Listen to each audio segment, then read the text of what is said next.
Eu sou José Eduardo da Startse e estou aqui com Felipe Diz, que vai contar um pouco da história da Z-Dog, uma empresa que foi fundada há 7 anos e hoje opera em mais de 20 países. Felipe, conta um pouco quem é Felipe Diz.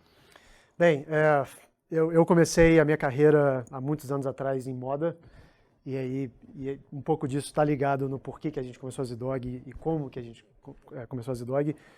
Tenho um irmão gêmeo que fundou a Z-Dog junto comigo e mais um amigo de infância. Mas eu, assim, só uma história muito breve minha, fui criado na Europa, meu pai foi executivo de multinacional, a gente se mudou muito, e talvez um pouco dessa história de ter morado em vários países, de falar algumas línguas, de ter tido contato com várias culturas, entre elas a cultura chinesa, talvez tenha facilitado bastante o início da Z-Dog, por ser, né, a gente ter sido uma marca global, até, né, de uma forma bem rápida. Talvez essa minha bagagem de vida, não só de moradia quando eu era menor e até de estudo, talvez tenha me ajudado nessa aventura da Z-Dog. Então, assim, rapidamente, in a nutshell, quem é Felipe Diz. E o que é a Z-Dog? Bem, a Z-Dog é uma marca hoje focada muito em produtos pet, mas a gente vê a Z-Dog como uma marca, né? É uma plataforma que a gente demonstra um lifestyle nosso, a gente surfa, a gente anda de snowboard, a gente gosta de moto, e a gente quis trazer um pouco disso para o mercado pet, que até então, 7 anos atrás, quando a gente começou a Z-Dog, não se via, né? O mercado pet, até hoje é muito assim, é muito de commodity. Você compra, né, o produto mais barato e menos feio, né? E a Z-Dog, por ter dois fundadores, eu e o Tadeu, que viemos de moda, mais ou menos, a gente injetou essa filosofia de moda de fast fashion, de impulso, a gente injetou isso numa indústria que até então não tinha isso. Então a Z-Dog foi fundada com um pouco com esse conceito, né, de a gente mudar o mercado pet, trazendo um pouco do que você e todo mundo aqui já está acostumado no dia a dia, que é comprar uma roupa, né, entrar numa loja legal, ser bem atendido, ter uma música, ter algum tipo de conexão com o produto que você compra. Então a Z-Dog é um pouco disso numa indústria diferente. Essa é uma abordagem muito interessante. Para quem não conhece e visita o site pela primeira vez, você percebe que a forma de comunicar, o jeito que vocês colocam as fotografias, carrega essa história do lifestyle e até no jeito de comunicar. Você percebe que tem essa característica que é bem distinta em relação a concorrentes. Conta um pouco para a gente como foi o processo de crescimento da empresa. Você e teu irmão fundaram a empresa há 7 anos, dali para cá o que aconteceu? A ideia começou a história da Z-Dog oficialmente começa 7 anos atrás, mas a ideia é até um pouco mais antiga, mais ou menos uns 10 anos, para você ter uma ideia. Tive a ideia com o Tadeu quando a gente morava em Los Angeles. A gente simplesmente não encontrava nada do nosso cachorro, e muitas vezes você começa uma empresa porque você tem uma necessidade, né? Que foi o nosso caso. Aí a gente chamou um amigo nosso de infância, o Rodrigo, que é um cofundador também, então a gente precisava desse lado financeiro. O meu lado muito mais comercial, do Tadeu muito mais de marketing, faltava esse braço financeiro. Montamos um business plan 7 anos atrás, fizemos um roadshow aí de quase 1 ano, batendo em porta, dormindo em sofá de amigo aqui em São Paulo, né, durante quase 1 ano, sem trabalhar, sem ter receita. E 1 ano depois a gente conseguiu um aporte de um fundo carioca. E é assim que começa a Z-Dog. Logo depois, a gente começou no Brasil, numa feira em São Paulo, chamado Pet South America, em outubro de 2012. E logo em seguida, já em fevereiro do ano seguinte, a gente já estava nos Estados Unidos. Então a gente sabia desde o começo que esse cenário do mercado pet ser muito mal atendido não se limitava apenas ao Brasil. Isso existia no mundo inteiro. E talvez pela facilidade que a gente tem de falar inglês muito bem, de ter amigos lá fora, de conhecer gente no mundo inteiro, a gente não via o porquê não fazer essa tentativa de ser uma marca global e não ficar só no Brasil.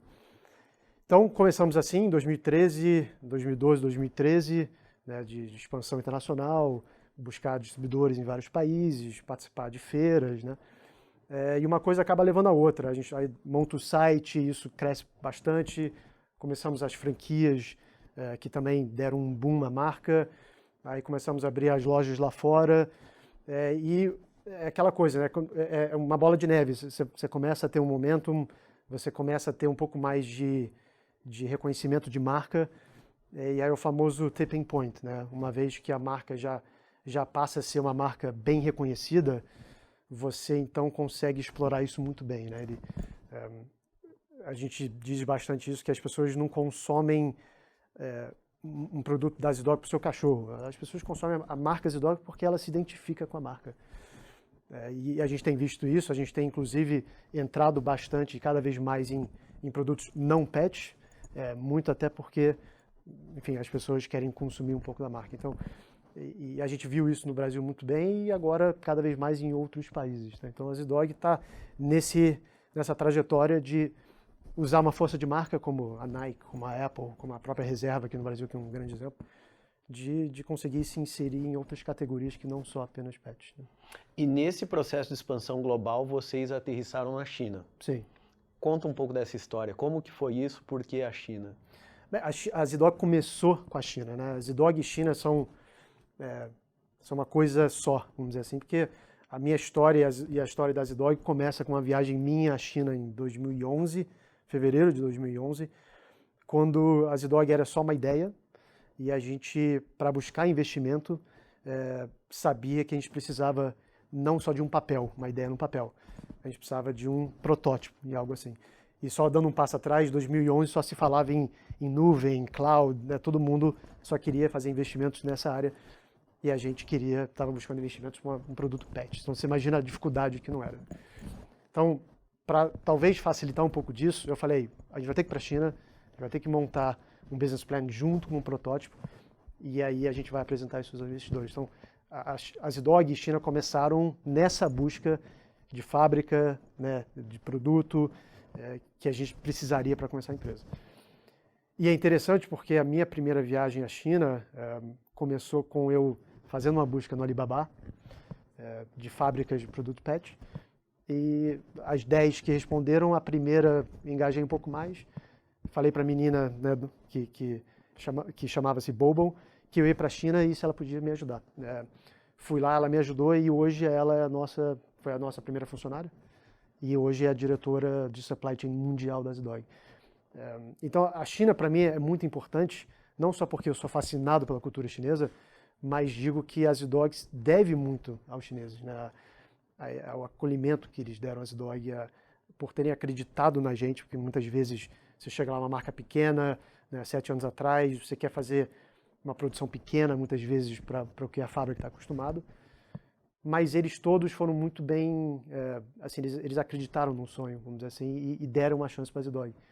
E a grande maioria dessas fábricas estão com a gente até hoje. Então, a nossa relação com a China não é só de negócio, é de amizade. E eu acho que a cultura chinesa é isso, fazer negócio na China, você tem que primeiro entender um pouco da cultura e depois é business, né? Primeiro é amizade e depois é negócio, né? Bacana. E vocês foram para a China com a visão de explorar o mercado local ou, a partir da China, achar uma cadeia de fornecedores, achar uma cadeia de logística para poder distribuir os produtos para o resto do mundo? Qual que era a visão? Explorar o mercado local ou usar aquela base como um centro de supply chain para os outros mercados que vocês estavam buscando? Boa pergunta. A gente começou, na verdade, com a ideia de supply chain, né? De ir para a China, e até antes de ir para a China, a gente fez um dever de casa aqui no Brasil, se tinha fábrica que tivesse o maquinário necessário, a matéria-prima necessária para fazer o que a gente estava buscando, e não tinha.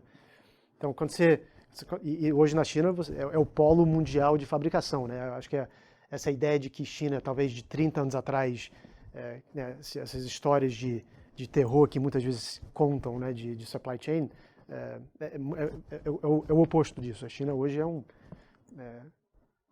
enfim, é ótimo para fazer negócio, né? Então, a nossa ideia de China começou com supply chain, de a gente produzir lá, de a gente achar as fábricas ao preço certo, na qualidade certa, e de lá exportar para o mundo inteiro, que a gente faz hoje. Mas de um ano para cá, a gente já tem explorado China de um lado comercial, né? Então, parte da equipe que tem hoje na China é supply chain, é claro, mas a outra parte também é o lado comercial. Então, a gente tem 2 sites, né, o Tmall e o JD, e a gente também faz uma venda no atacado. Então, hoje a gente usa a China não só como supply, mas também como um aliado enorme e uma grande aposta comercial para a marca nos próximos anos. E fala um pouco de como, a partir da China, vocês crescem nos outros países. De que forma a China apoia vocês no crescimento da Zee.Dog em outros mercados? Bem, eu acho que começa com o produto. O produto para a gente é a nossa maior ferramenta de marketing.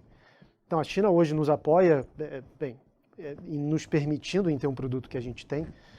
E a China também é fantástico porque o mundo inteiro já está acostumado a importar de lá. Então todos os nossos clientes já importam outras coisas da China. Então, nesse sentido de supply chain, facilita muito. Tá? Imagina se eu estivesse produzindo, não sei, no Chile, até mesmo no Brasil. Né? O meu distribuidor na Austrália, para ele seria um desafio muito maior dele fazer essa importação via Brasil do que China, porque ele já tem containers saindo de lá, a gente consolida uma série de coisas. Então a China, por ser esse polo mundial de exportação, facilita muito nessa questão até para os nossos próprios clientes. Então eu diria que não estando na China, a gente teria um desafio muito maior logístico do que temos hoje. Bacana. Uma das coisas que você falou agora há pouco, que para o chinês, para entrar no mercado chinês, é muito importante construir essa relação de confiança para daí poder fazer negócios lá. Fala um pouco dessa parte cultural e também do ambiente de negócio. A gente vive no Brasil onde essa questão do ambiente de negócio é um dos principais desafios para empreender. Sim. Como é que é isso na China e como é que é essa questão do ambiente quando você também junta com a cultura? Fala um pouco dessas duas frentes aqui, cultura e ambiente de negócio. Sim. A cultura chinesa ela é muito diferente da nossa, mas de um certo modo ela é parecida porque o brasileiro já está acostumado com... Quando você começa uma reunião, diferente talvez do europeu, do americano, você sempre tem um quebra-gelo, né? Você connect, você fala da vida, você quer saber quem é a pessoa do outro lado da mesa. E na China isso é fundamental para negócio. Então, por ser brasileiro e já ter um pouco disso no DNA, ainda mais por ser carioca, encaixa muito bem nessa cultura de negócio da China, né? Você primeiro connect num level um nível de amizade e depois você começa essa coisa de falar sobre negócio. E na China isso é muito importante. Eu tenho também amigos americanos que têm uma certa dificuldade porque ele quer já sentar e começar a falar de negócio e na China isso é um pouco mal visto. Então, a cultura chinesa é uma cultura que me fascina bastante, né? A história da China, tudo que a China representa. Mas a cultura chinesa ela está totalmente, ao meu ver, interligado em como eles fazem negócio. E você tem que se adaptar muitas vezes nessa cultura chinesa para ser bem sucedido. Eu acho que para eles a amizade, a confiança é muito maior do que negócio. Né? Acho que negócio é uma consequência de uma amizade bem feita, né? de uma confiança estabelecida. Então, para mim, assim, me fascina o jeito que eles fazem negócio, que é até um pouco diferente do brasileiro. Eles são muito, muito profissionais. Se eles falam que eles vão entregar numa data, eles vão entregar numa data. No Brasil é um pouquinho diferente, aquele famoso jeitinho brasileiro. Então, quando você pega cultura milenar com cultura de negócio, você bota isso em um só lugar. A China não está onde está, eu acho que por causa disso. Assim, não é à toa que a China hoje é uma potência de fabricação, né? Porque, talvez a disciplina chinesa hoje permite que eles façam o que eles façam. Né? E uma coisa que até bem pouco tempo a gente via muito na China, essa questão deles estarem muito preocupados com construção das marcas próprias deles. Sim. Então, por exemplo, você pega um Starbucks, que foi para lá na década de 90, patinou bastante no começo para poder criar um plano para conseguir expandir lá. E depois, mais recentemente, você vê a China com uma Luckin Coffee, com uma cafeteria local que carrega muito ali da experiência da Starbucks, Sim. mas com modelo próprio. Sim. Como é que no teu caso, que chegou com uma marca que não era conhecido pelo aquele consumidor local, como é que foi esse processo de go-to-market, de você colocar isso na gôndola, colocar isso no atacado? Como é essa experiência para o empreendedor brasileiro que chega na China sem conhecer muito aquele ambiente? É bem difícil. E para a gente sabe, a gente tem um grandíssimo desafio pela frente na China, até porque a gente não tem a relevância de marca lá que a gente tem aqui. E venda tem a ver com relevância de marca. O chinês, como você bem disse, hoje, né, até a turma mais nova já consome muito mais marca chinês. Ele olha para dentro e dá valor a isso, né? Huawei, Luckin Coffees, várias marcas eletrônicas, né, chinesas, própria Tencent, enfim, você tem marcas e empresas muito bem estabelecidas chinesas, diferente talvez de 30 anos atrás. Então, para a gente é um desafio, porque hoje, quando eu entro na China, eu me deparo com várias marcas muito boas, parecidas com a Zidog. Diferente de 7 anos atrás aqui nos Estados Unidos, quando a gente entrou e não tinha ninguém. Então, hoje a gente tem que competir assim, por shelf space com marcas que têm mais relevância, porque já estão no mercado chinês mais tempo do que a gente, né? A gente só começou a vender de um ano para cá. E você tem a questão de, é uma marca chinesa e o chinês hoje está dando muito mais valor para isso do que marca importada, né? Então, é um desafio, a gente vê isso com bons olhos, a gente enxerga que isso talvez seja uma validação de um mercado que a gente ajudou a criar, principalmente aqui em outros países, né? Que um produto pet não é só um produto pet, não é só uma guia que você compra quando ela arrebenta. Ele é um produto, ele é uma extensão de você muitas vezes, né? A gente ajudou a criar esse tipo de mercado, esse tipo de mindset. E hoje, quando você entra na China, essa ideia já está muito bem, vamos dizer, distribuída por lá. Então é um desafio, a gente sabe disso, mas eu acho que você combate isso com um bom produto, um bom serviço. É claro que um investimento em marketing talvez tenha que ser muito maior do que a gente tem aqui. E, enfim, então assim, você tem esse desafio de como que eu construo marca num país tão grande, já com uma concorrência bem maior do que aqui. Então, agora, essa questão do aspecto cultural, ela, só para voltar para a história do café, a gente vê lá os dados que, por exemplo, o consumidor chinês ainda consome muito chá. Sim. Eu vi uma estatística outro dia que são 400 gramas de café por ano por habitante. Sim. E enquanto aqui no Brasil a gente consome um saco de 1 quilo em um mês. Como é que é essa questão para pet? O chinês ele atribui esse mesmo conjunto de significados que hoje a gente coloca num pet. Então, por exemplo, a gente quer comprar uma coleira legal, quer botar uns brinquedos lá bacanas. O chinês ele tem essa mesma percepção sobre a maneira como ele trata o animal de estimação dele? Hoje sim. 7 anos atrás, quando a gente começou, essa história de a gente querer vender na China, na verdade, vem lá de quando a gente começou, 7 anos atrás. E eu, batendo papo até com a nossa própria equipe, eu sempre escutava, a gente não está pronto ainda para esse tipo de produto. Talvez seja um pouco disso, talvez as pessoas não olhavam para o seu pet como, né, se olhava no Brasil, nos Estados Unidos. Hoje o cenário mudou bastante, tanto é que hoje você vê um monte de marca como a Zidog que eu não via quando eu entrava em pet shop 7 anos atrás. Então eu acho que a resposta é sim, as pessoas, principalmente os mais novos, tem talvez mudado um pouco o jeito que trata cachorro, não é só mais um cachorro, né? É um filho dentro de casa, como já é há muitos anos em outros países. E pra gente é ótimo, porque é justamente isso que a gente precisa, é esse tipo de mindset que a gente precisa para vender o produto da Zidog. Se você não olha para o seu cachorro de forma, da mesma forma que você olha para o seu filho, por exemplo, você não vai pagar o triplo num produto da Zidog, que é o que de fato custa. Você vai comprar aquilo que é mais barato e o menos feio.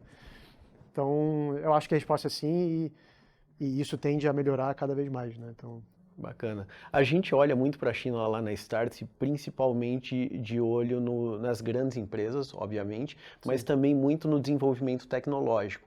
O que você aproveita tanto da experiência de mercado para trazer para a tua estratégia de negócio e o que você aproveita do que você vê de digital lá, da tecnologia lá? Conta um pouco desses dois mundos, o mercado local e a tecnologia local e como é que você incorpora isso no teu negócio? A tecnologia é fantástica, né? Para quem já foi para a China e conhece bem, parece que eles estão 200 anos na frente e de fato estão, né? Você paga o pedágio com, né, o QR Code do WeChat ou do Alipay. Então eu acho que no dia a dia da China, né, você vê isso. Você não vê um chinês hoje tirar uma carteira do bolso e usar um cartão de crédito. Isso não existe, né? As pessoas às vezes foram do dinheiro direto para o aplicativo, pularam essa parte. Então é esse dia a dia que você vê que, né, como eles usam tecnologia, coisas corriqueiras, né, até coisas maiores e coisas menores, você acaba pegando essa fascinação por tecnologia e o que ela permite, né, evoluir ou melhorar, um pouco como a Luckin Coffee fez, e te força a pensar como é que eu consigo aplicar isso aqui no Brasil, em outros países. A Zinal, que é um aplicativo nosso de entrega, vem muito dessa questão né, de você ter tudo no celular, de você conseguir pedir o que você quiser, on demand, real time, de forma rápida, que a Luckin Coffee revolucionou agora na China. E no business como um todo, é um pouco dessa filosofia chinesa de escala muito grande, né, de ir muito rápido, de usar tecnologia para melhorar tudo. Então, não tem uma coisa ou outra, mas é um pouco do mindset, né? Quando você passa um tempo na China e você vê eles fazendo isso, eu acho que te tira do comfort zone, assim, em falar, cara, a China é o que é muito pela tecnologia, como é que eu consigo aplicar isso no dia a dia? E a gente faz isso de várias formas, né? Não é só no negócio, mas até no dia a dia nosso, né? Então, eu não tenho um ponto assim específico, mas eu acho que muito mais o mindset do que qualquer outra coisa.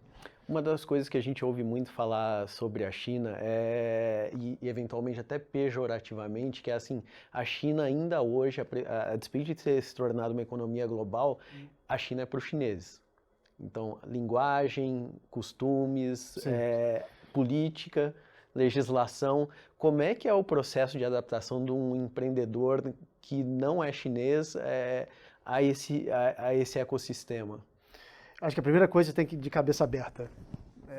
Você tem que estar aberto a comer coisas diferentes, você tem que estar aberto a cultura diferente, você tem que estar aberto ao jeito que eles fazem negócio. E assim, eu acho que a China muitas vezes é uma grande aventura. Ainda mais para pessoas que gostam desse tipo de cultura, que é o meu caso, facilita um pouco. Então eu acho que se você quer fazer negócio na China, se você quiser ir para a China, você tem que ir de braços abertos como em qualquer outra cultura que seja diferente da nossa. Então, eu sei que tem, né, você tem essas histórias, tem pessoas que têm um certo... Quando você fala China, para muitas pessoas parece um mundo distante, parece outro planeta, e de fato não é. Ele só é mais uma outra cultura que você tem que estar disposto e aberto a aceitar e fazer parte, né? E adaptar. Então, eu acho super tranquilo nesse sentido.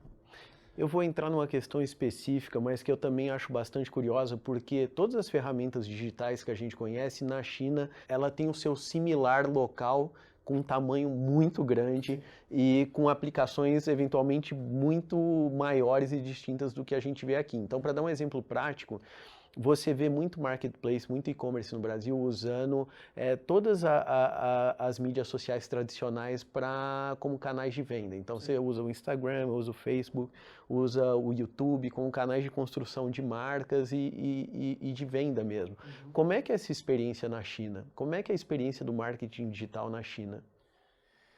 Bem, como você mesmo disse, é muito maior do que a gente está acostumado. Eu acho porque o chinês hoje, o mundo dele se resume ao celular, muitas vezes, né?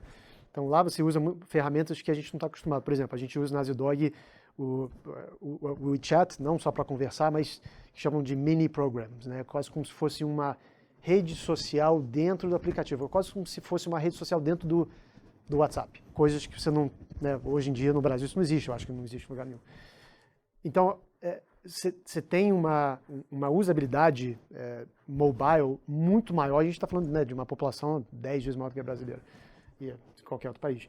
Então você tem uma concentração de informação e de forma de consumir informação muito mobile ali. Tá? Então não é à toa que o Tencent é o tamanho que é, enfim, todas essas do tamanho que são.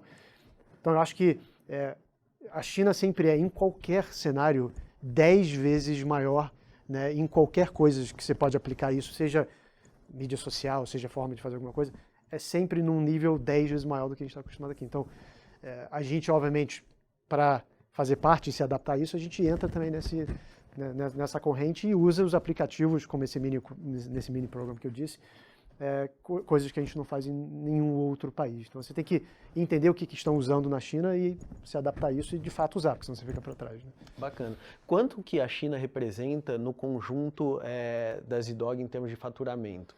Hoje, 2%, 3%, eu acho que não chega nem a isso, mas nos próximos 10 anos eu quero que ela represente aí 30% ou mais. E tem, de fato, potencial para isso. Vai demandar tempo, vai demandar bastante investimento, mas eu acho que, dando certo, tem tudo para ser, se não for o principal mercado, talvez um deles, com certeza. Perfeito. Para quem está pensando na possibilidade de explorar, de empreender na China, qual conselho você daria? Coragem, dedicação enfim, eu acho que persistência. China não é um bicho de sete cabeças, como muitas pessoas acham que é. Hoje em dia você tem uma China muito aberta a estrangeiro, muito aberta a fazer negócio com o estrangeiro. Eu acho que isso é o que move a China. A minha dica é, cara, vai, se joga, né, não tenha medo. O chinês é um povo maravilhoso, é muito hospitaleiro, ele acredita, né, ele quer fazer negócio, ele é bom de fazer negócio.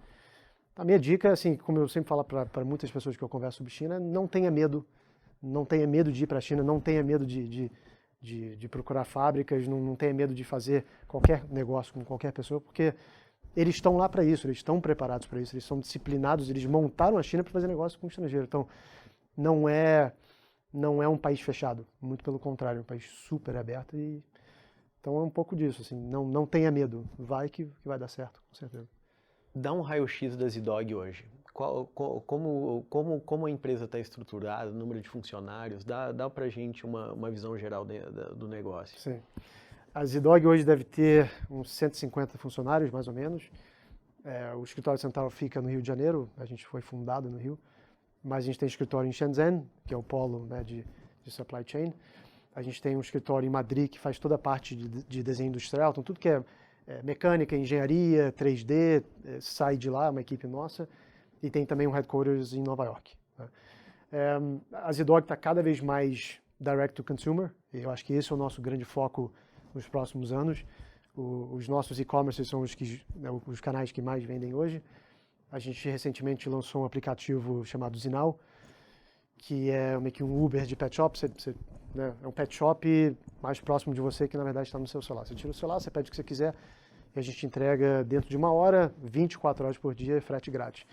Então a Zidog está cada vez mais usando tecnologia, um pouco disso, né, de a gente pegar esse gancho da China e a gente aplicar a negócios nossos, usar a tecnologia para melhorar o dia a dia dos nossos clientes e, enfim, nessa correria de conseguir estabelecer a marca em outros países como a China. Então a Zidog está cada vez mais se fortalecendo em termos de marcas, mas o mais importante, a gente está sempre buscando como melhorar hoje a conexão entre cachorro e humano, né? Até que é por isso que o nosso slogan é Connecting Dogs and People, porque é de fato o nosso mantra. Tanto com o Zinal, com o site, com o próprio produto, é como que a gente consegue melhorar a sua conexão com o seu cachorro, quando você vai passear com eles, quando você passear com ele em casa. Então a Zidog está, assim, rapidamente um raio-x do que a gente faz hoje e do que a gente quer fazer daqui a vários anos. É a mesma coisa, na verdade, melhorar essa interação entre humano e cachorro. Uma questão que você citou no começo, para a gente concluindo, você falou que você e seu irmão vêm dessa indústria de moda. Sim. E quando você olha os produtos e tanto o site, tem uma questão de design ali que permeia tudo. Uhum. Aonde que isso é feito e fala um pouco de como o design está incorporado no desenvolvimento de produto. A gente internamente, por mais estranho que pareça, a gente fala que a gente é muito mais empresa de design do que a gente é uma empresa de produtos pet. E essa é a grande verdade. É tudo feito, né, a gente não terceiriza nada, então, ou seja, a gente não usa agência para nada. Todo o DNA de design é feito dentro de casa, com uma equipe própria, uma equipe que está com a gente já há muitos anos, quase até desde o início. Então, isso tudo vem, assim, e por que é importante ser interno? Porque design é uma coisa muito particular, né? Quando você olha um produto, você consegue de longe identificar que aquele produto é Zidog. E você consegue fazer isso porque ele tem um DNA muito forte de design. Então, a Zidog tem, inclusive, mais designers do que qualquer outro tipo de funcionário, né? Tem muito mais equipe de design, muito mais pessoas de design do que tem, por exemplo, vendedores ou, enfim, engenheiros. Então, é o nosso DNA e a gente aplica isso não só a produto pet, como a gente também aplica isso para vários outros produtos que a gente faz dentro de casa, para humanos e, enfim, uma série de outras coisas. Então, enfim, esse é o nosso DNA, é muito mais design do que propriamente dito um produto para cachorro. Felipe, muito obrigado pela tua participação Obrigado aqui você. conosco. Para quem está nos acompanhando, eu falei com o Felipe Dias, que é o cofundador da ZDog, que é uma empresa que está em mais de 20 países desenvolvendo produtos para justamente conectar animais, pets e pessoas. Muito obrigado.